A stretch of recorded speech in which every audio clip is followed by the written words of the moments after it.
ಆತ್ಮೀಯರಿಗೆ ಜ್ಯೋತಿಷ್ ಪಥ ಚಾನಲ್ಗೆ ಸ್ವಾಗತ. ನಾನು ನಿಮ್ಮ ಪ್ರೀತಿಯ ಅಜಿತ್ ಕಾರಂತ್.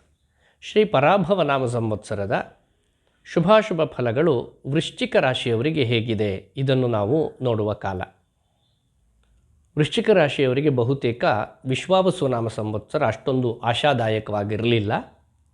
ಪ್ರಾರಂಭದಲ್ಲಿ ಪರಾಭವ ನಾಮ ಸಂವತ್ಸರದಲ್ಲಿಯೂ ಹಾಗೆ ಮುಂದುವರಿಯುತ್ತೆ. ಆ ಬಳಿಕ ನಿಮಗೆ ಉತ್ತಮವಾದಂತಹ ಫಲಗಳು ಪ್ರಾಪ್ತಿಯಾಗತ್ತೆ ಎನ್ನುವುದಾಗಿ ಹೇಳುತ್ತಾ, ನನ್ನ ಈ ಹಿಂದಿನ 2026 ವರ್ಷ ಭವಿಷ್ಯ ಆ ವಿಡಿಯೋವನ್ನು ಕುಜರಾಹು ಸಂಯೋಗ ಎನ್ನುವಂತಹ ಒಂದು ವಿಶೇಷ ಸಂಚಿಕೆ ಮಾಡಿದ್ದೇನೆ. ಅದನ್ನು ನೀವು ನೋಡಿಕೊಳ್ಳುವುದರ ಜೊತೆಗೆ ಇಲ್ಲಿ ಹೇಳಿದಂತಹ ಪರಿಹಾರ ಮಾರ್ಗ ಇದನ್ನು ಅನುಸರಿಸುವುದು ಅತ್ಯಂತ ಸೂಕ್ತ. ಜೊತೆಗೆ ಯಾವತ್ತೂ ನಾನು ಹೇಳುವ ಹಾಗೆ ಇದು ಕೇವಲ 100ರಲ್ಲಿ 30 ಭಾಗ ಮಾತ್ರ. ಉಳಿದ 70 ನಿಮ್ಮ ಜಾತಕದ ಯೋಗಾವಳಿ, ನಡೆಯುವಂತಹ ದಶಾಭುಕ್ತಿಯ ಕಾಲಫಲ ಇದನ್ನು ಅನುಸರಿಸಿಕೊಂಡಿರುತ್ತೆ. ಇದನ್ನು ಯಾವತ್ತೂ ಮರೆಯಬಾರದು. ಯಾಕಂದರೆ ಬಹುತೇಕ ಹೆಚ್ಚಿನವರು ಏನು ಮಾಡ್ತಾ ಇದ್ದಾರೆ ಅಂದರೆ ಇದೇ ನಮ್ಮದು ಅಷ್ಟು ಭವಿಷ್ಯ ಇದೆ ಅಂತ ತಿಳ್ಕೊಳ್ತಾ ಇದ್ದಾರೆ. ಹಾಗೆ ತಿಳ್ಕೊಳ್ಳುವುದು ತಪ್ಪಾಗುತ್ತೆ. ಯಾಕೆಂದರೆ ನಾವು ಸಾರ್ವತ್ರಿಕವಾಗಿ ಹೇಳುವಾಗ ಒಂದು 100ರಲ್ಲಿ 30 ಭಾಗ ಮಾತ್ರ ಹೇಳಬಹುದು. ನಿಮ್ಮ ಜಾತಕದೊಂದಿಗೆ ಬಂದಾಗ ಮಾತ್ರ ನಾವು ಅದನ್ನು ಚೆನ್ನಾಗಿ ಪರಿಶೀಲನೆ ಮಾಡಿ 100ರಲ್ಲಿ ಒಂದು 80 ಭಾಗವಾದರೂ ನಾವು ಫಲವನ್ನು ನಿರ್ಣಯ ಮಾಡಲಿಕ್ಕೆ ಸಾಧ್ಯವಾಗುತ್ತೆ ಎನ್ನುವುದಾಗಿ ಹೇಳ್ತಾ, ವಿಶ್ವಾವಸು ನಾಮ ಸಂವತ್ಸರದ ಫಾಲ್ಗುಣ ಬಹುಳ ಅಮಾವಾಸ್ಯೆ ಆ ದಿವಸವೇ ಬೆಳಿಗ್ಗೆ 6:54 ಅಮಾವಾಸ್ಯೆ ಮುಗಿದು ಪಾಡ್ಯ ತಿಥಿ ಪ್ರಾರಂಭವಾಗುತ್ತೆ. ಅದು ಪರಾಭವ ನಾಮ ಸಂವತ್ಸರದ ಚೈತ್ರ ಶುಕ್ಲ ಪಾಡ್ಯವಾಗಿರುತ್ತೆ. ಅದು ಯುಗಾದಿಯ ಪ್ರಾರಂಭ. ಆ ಕಾಲಕ್ಕೊಂದು ಕುಂಡಲಿಯನ್ನು ಸಿದ್ಧ ಮಾಡಿದಾಗ ಆ ಕುಂಡಲಿಯ ಆಧಾರದಲ್ಲಿ ನಾನು ಈ ಶುಭಾಶುಭ ಫಲಗಳನ್ನು ಹೇಳ್ತಾ ಇದ್ದೇನೆ. ವೃಶ್ಚಿಕ ರಾಶಿಯವರಿಗೆ ಪಂಚಮದಲ್ಲಿ ಲಗ್ನ ಅಂದರೆ ಮೀನದಲ್ಲಿ ಲಗ್ನದಲ್ಲಿ ರವಿಚಂದ್ರ ಹಾಗೂ ಶುಕ್ರ ಶನಿ ಈ 4 ಗ್ರಹರ ಸಮಾಗಮ ಇದೆ. ಸಪ್ತಮದಲ್ಲಿ ಅಂದರೆ ವೃಷಭ ರಾಶಿಯಲ್ಲಿ ಮಾಂದಿ ಸ್ಥಿತನಾಗಿದ್ದಾನೆ. ಅಷ್ಟಮದಲ್ಲಿ ಗುರು ಮಿಥುನ ರಾಶಿಯಲ್ಲಿ, ಸಿಂಹದಲ್ಲಿ ಕೇತು ಹಾಗೂ ವೃಶ್ಚಿಕ ರಾಶಿಯಿಂದ 4ನೇ ಮನೆ ಚತುರ್ಥ ಸ್ಥಾನ ಕುಂಭ, ಕುಜ ವಕ್ರೀಗತನಾದಂತಹ ಬುಧ ಹಾಗೂ ರಾಹು. ಇಷ್ಟು ಗ್ರಹ ಸಂಪತ್ತು. ಇದನ್ನು ಆಧರಿಸಿ ಹೇಳುವುದಾದರೆ 4ರ ಬುಧನ ಕಾರಣದಿಂದ ಸ್ವಜನ ಕುಟುಂಬ ವೃದ್ಧಯೇ ಧನಾಗಮೋ ಭವತಿ ಅಂದರೆ ನಿಮ್ಮ ಕುಟುಂಬ ವೃದ್ಧಿಯಾಗುವಂತಹ ಕಾಲ ಹಾಗೂ ವಿಶೇಷವಾಗಿ ಧನ ಸಂಪತ್ತು ಗಳಿಸುವ ಅದು ಬಂದು ಒದಗುವಂತಹ ಕಾಲ. ಪಂಚಮದ ಶುಕ್ರನ ಕಾರಣದಿಂದ ಗುರುಪರಿತೋಷಂ ಬಂಧುಜನಾಪ್ತಿಂ ಸುತಧನಲಬ್ಧಿಂ ಮಿತ್ರ ಸಹಾಯಾನ್ ನವಸಿ ತತ್ವಂ ಚಾರಿ ಬಲೇಶು. ಗುರುಪರಿತೋಷ ಅಂದರೆ ಗುರುಜನರ ಒಂದು ಸಂತೋಷಕ್ಕೆ ನೀವು ಕಾರಣರಾಗುತ್ತೀರಿ, ಅದರಿಂದ ಗುರು ಅನುಗ್ರಹ ಉಂಟಾಗುತ್ತೆ ಎನ್ನುವಂಥದ್ದು ಒಂದು ಅರ್ಥವಾದರೆ, ಮತ್ತೊಂದು ಭಾವಾರ್ಥ ಅತ್ಯಂತ ದೊಡ್ಡದಾದಂತಹ ಸಂತೋಷ ನಿಮಗೆ ಪ್ರಾಪ್ತವಾಗಲಿಕ್ಕಿದೆ. ಜೊತೆಗೆ ಬಂಧು ಸುಖ ಇದು ಸ್ವಲ್ಪ ದುರ್ಲಭವಾಗಿತ್ತು, ಅದು ನಿಮ್ಮನ್ನು ಹೊಂದಲಿದೆ. ಸುತ ಧನ ಲಬ್ಧಿಂ ಮಕ್ಕಳಿಲ್ಲ ಎನ್ನುವಂತಹ ಚಿಂತೆ ಅಲ್ಲಿರುವವರಿಗೆ ಒಂದು ಸಂತಾನ ಲಾಭ ಎನ್ನುವಂಥದ್ದಿದೆ. ಧನಲಾಭ ಹಾಗೂ ಮಿತ್ರ ಸಹಾಯ ಬಂದು ಒದಗುತ್ತೆ. ಇನ್ನು ಅರಿಬಲೇಶು ಶತ್ರುವರ್ಗದವರನ್ನು ಗೆಲ್ಲುವಂತಹ ಒಂದು ಯೋಗ ನಿಮ್ಮ ಪಾಲಿಗೆ ಬರುತ್ತೆ. ಕರ್ಮಸ್ಥಾನದ ಕೇತುವಿನ ಕಾರಣದಿಂದ ಲಾಭ ವೃದ್ಧಿ ಗಳಿಸುವಂತಹ ಲಾಭದಲ್ಲಿ ದಿನೇ ದಿನೇ ವೃದ್ಧಿಯನ್ನು ನೀವು ಕಾಣುತ್ತೀರಿ.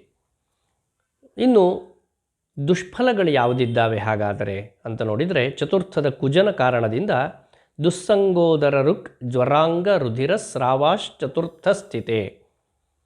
ಕೆಲವೊಮ್ಮೆ ಬೇಕಾಗಿಯೋ ಬೇಡವಾಗಿಯೋ ಒಂದಷ್ಟು ಜನ ದುಷ್ಟ ಜನರ ಸಂಸರ್ಗವನ್ನು ಮಾಡಬೇಕಾಗತ್ತೆ.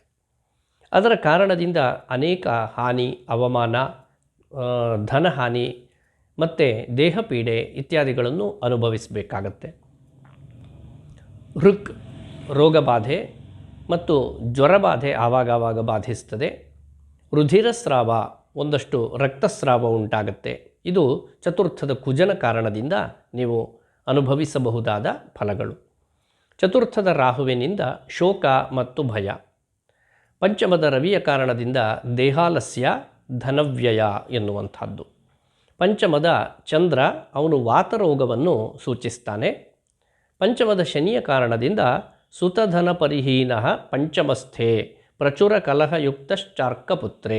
ಇಲ್ಲಿ ಪದೇ ಪದೇ ಜಗಳಗಳು ಸಂಭವಿಸ್ತವೆ.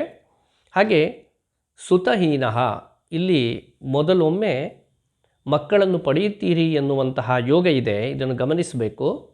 ಇದು ಪಂಚಮದ ಶುಕ್ರನ ಕಾರಣದಿಂದ ಹೇಳಿರುವಂತಹ ಫಲ. ಆದರೆ ಶನಿಯ ಕಾರಣದಿಂದ ಸುತಧನ ಪರಿಹೀನಃ ಅಂತ ಹೇಳ್ತು ಮಕ್ಕಳನ್ನು ಉಳಿಸಿಕೊಳ್ಳುವುದು ಸ್ವಲ್ಪ ಕಷ್ಟವಾಗಬಹುದು. ಅಂದರೆ ಗರ್ಭಿಣಿಯರಿಗೆ ಒಂದು ಎಚ್ಚರಿಕೆ ಎನ್ನುವಂಥದ್ದು ಖಂಡಿತವಾಗಿಯೂ ಅಗತ್ಯ ಎನ್ನುವುದನ್ನು ಮನಗಾಣಬೇಕು.